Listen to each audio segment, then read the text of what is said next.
Nope, just stretching. You look, you're in pain. I'm sorry. Okay, why should I care? One of the Catholic social teachings, and this is a very important one, common good. The common good.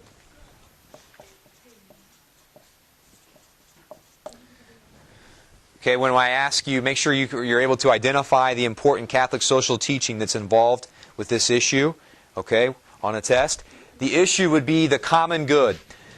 The Catholic social teaching on the common good says that what every human person does affects me and it affects everyone else. If Kenny George does something that's sinful, or if Ryan Dimmitt does something that's sinful, it doesn't just affect them. It actually affects me and it affects us. All of us. Because why? In the mind of the church and in the scriptures, we are one body. If part of the body is sick, the rest of the body is affected by that. Okay? We believe then that it's very important to understand.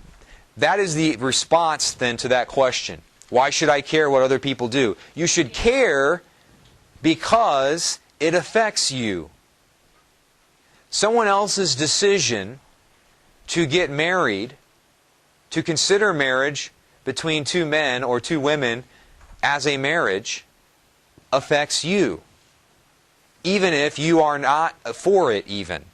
If it's going on and it truly is wrong or sinful to act on homosexual attraction, but yet we're sanctioning it, it affects us. It affects all of society. How might it happen? How might that be the case? Anybody think of any? Or sin in general.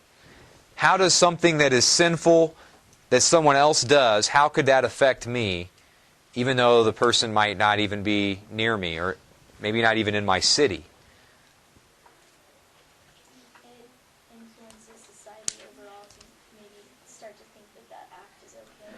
It influences society to think that that act is okay. Excellent. Yeah. What's that? The media does that a lot. Sure. Sure. But we also then, each individual act affects me. Trickle down. The trickle-down sin. Okay?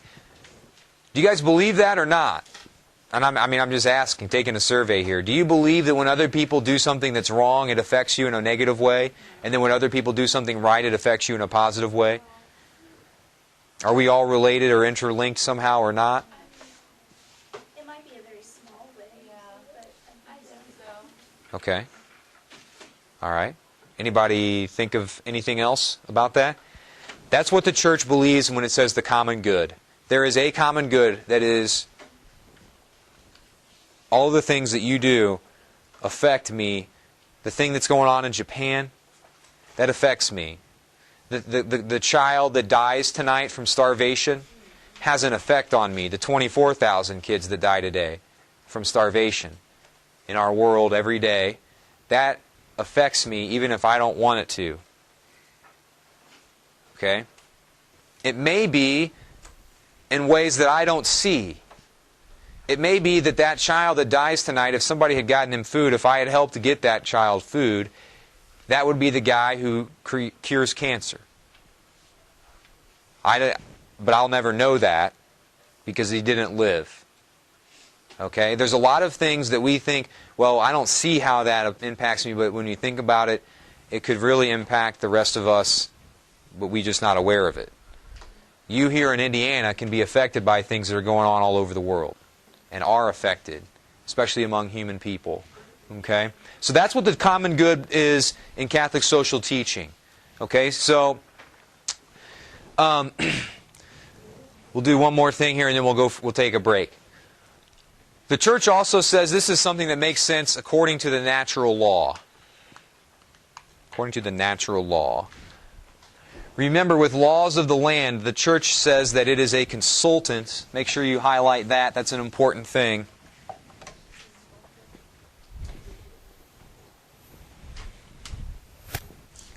Okay, so the Bible says homosexual acts are abominations. Church says homosexual acts are abominations. Okay? Now we're getting, though, to the level of society,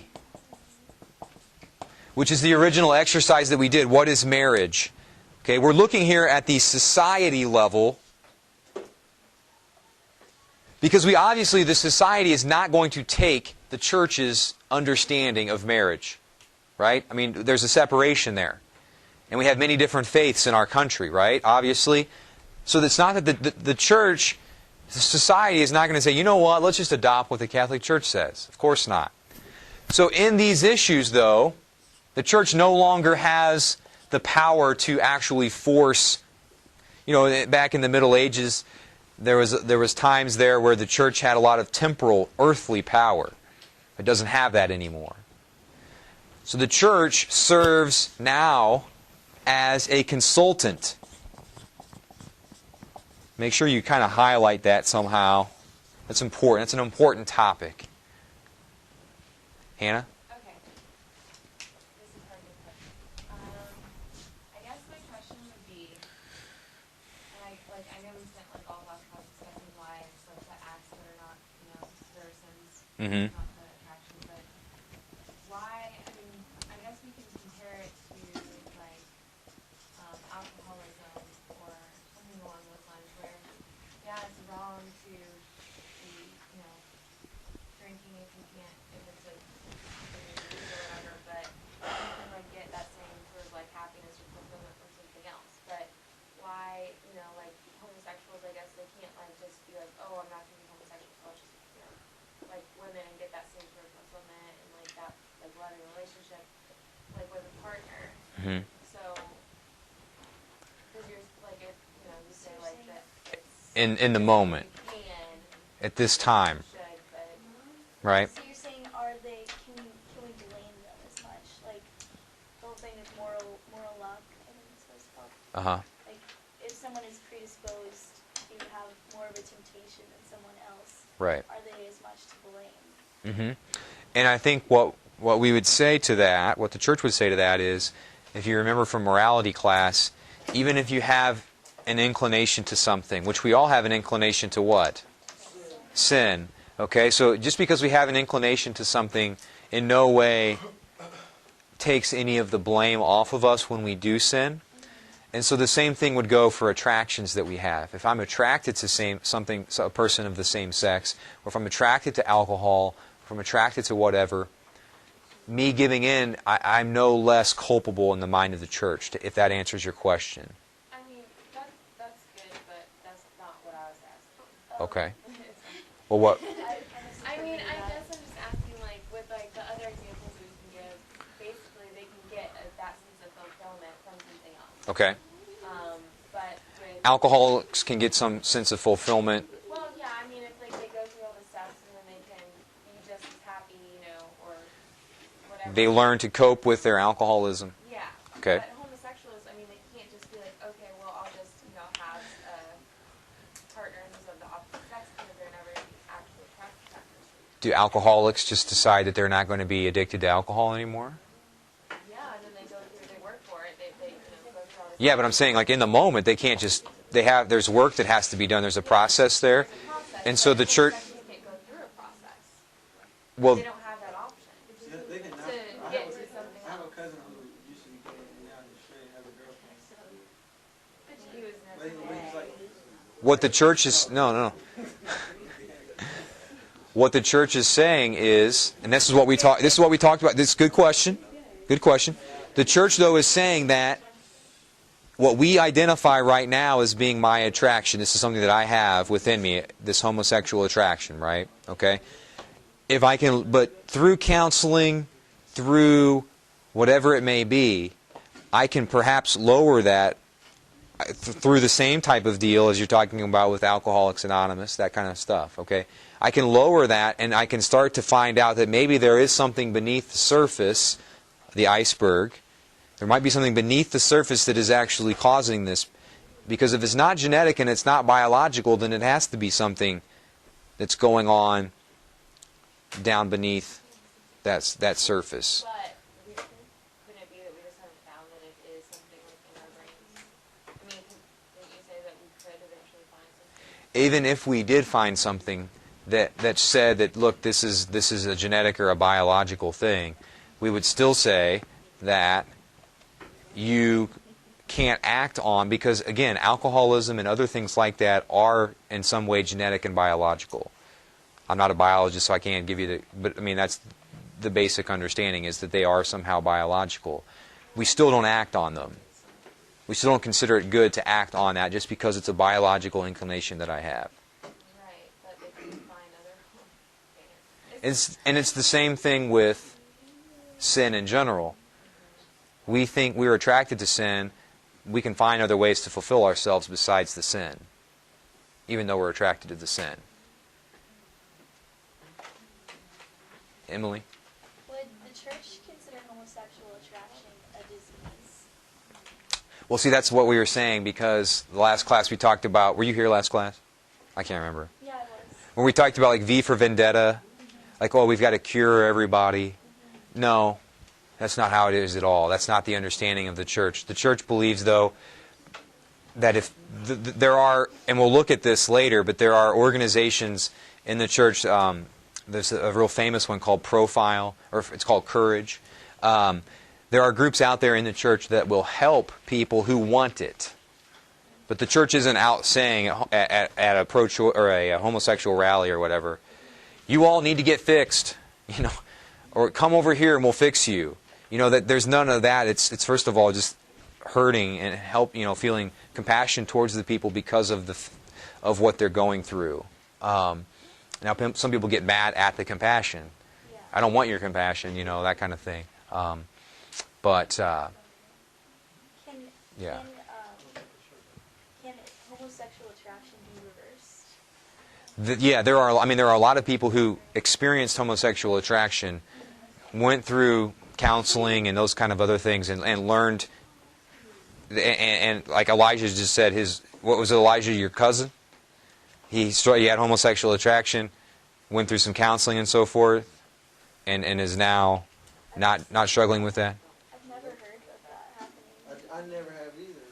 Yeah. I actually talked to him about seeing pictures of him on Facebook. There's a lot of cases. There's a lot of cases out there like that. I mean, if you Google it or whatever, you come across it. But that's like one of the things, again, then the church is accused of wanting to do that to thinking that everyone, and that's not it. But the church if you're struggling with homosexual attraction, the church's first message is compassion. What can we do to help? You're still called to chastity. Unite any sufferings that you have with the sufferings of Christ. If you still come and you keep persisting and you're like, I really want to look at this and why might I be struggling with this homosexual attraction, the church is there to try and help people. But again, that's not the first inclination. Question. Just curious, has there been any, studies or evidence that have either proven or disproven homosexual tendencies in animals? Because if it's prevalent in animals, you could, make the argument that, it's because, wired a certain way. And if there isn't those tendencies in animals, then you could say that it's, due to the medium. Yeah. With the idea of the animals, though, I think too, somebody was mentioning that last class that dolphins maybe have homosexual acts. There's one of the studies that I can only do so much Googling and studying, but one of the things I came across was something about fruit flies, Brandy, fruit flies behaving in that way at some point. The church would say that we have the ability uniquely, actually, if every animal was having homosexual sex at times, the church would still say that it's a uniquely human thing in order to be able to fight those inclinations that one has. So it may be that the dog is having homosexual sex because there is some pleasure derived from that, but that it's within the church. The church would say that we have the ability to rise above that because of Okay, let's take a quick break. All right. 3 minutes. No 8-minute powwow in the girls' bathroom. What's that? The church says that the goal of society and government, or not the church saying that, that's just what is the goal of society or the government. And that would seem to be to preserve humanity, to preserve itself, to protect itself. That is the goal of government, of society. We exist together to... I don't think people would say, well, what is the point of the government? To make sure that we use every resource and don't have another generation coming after us or anything like that. I don't think that that's... The point of government is to protect its people, to keep it moving forward as well. Okay? So, the church says there are a lot of things that the government doesn't use from the church. We already talked about that. The church is not pressuring the government on this issue. The government recognizes it as a good and necessary thing. The government recognizes marriage on its own as a good thing. So the church has not been always and everywhere twisting the arm of every government saying, look, you got to go out and say marriage is a good thing. People have just, the governments and societies, Catholic, non-Catholic, non-Christians, Buddhists, Muslims, Hindus, wherever you're at, everybody has always had this same basic understanding of marriage. We get married as a society, in our society, to preserve the society, to pass it on to the next generation, to keep this thing going forward. Right? Okay? We're not really worrying so much. A lot of the debate over the greening of our economy and trying to make things more environmentally friendly. It's about the next. It's about the future as well. Okay, obviously making sure that things go okay there. Okay, so that is the. We're going to go ahead and stop there. Any questions? Not over this, but could you tell me like what my number is over there? Those haven't. The only grade that we've had so far has been our test for this quarter, I believe. Because I checked that and it was like an A, and then on my report it was B+. You got a B plus. Yeah. And I put everything in. And you're at the bottom of my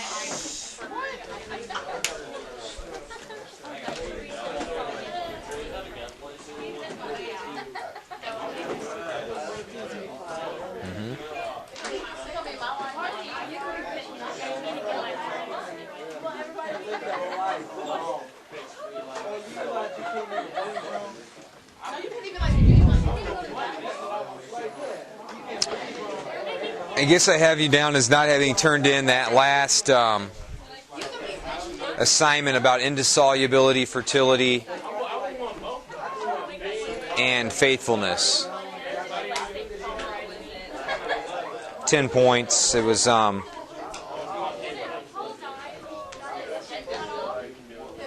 the 3 functions of marriage: indissolubility, fertility, and faithfulness. I can't remember exactly what we had to do for it, to be honest.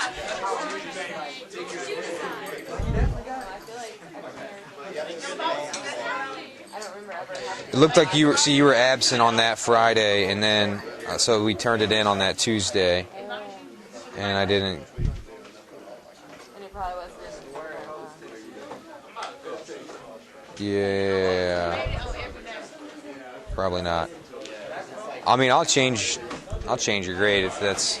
I'll do it. It was, what was it over there, an A?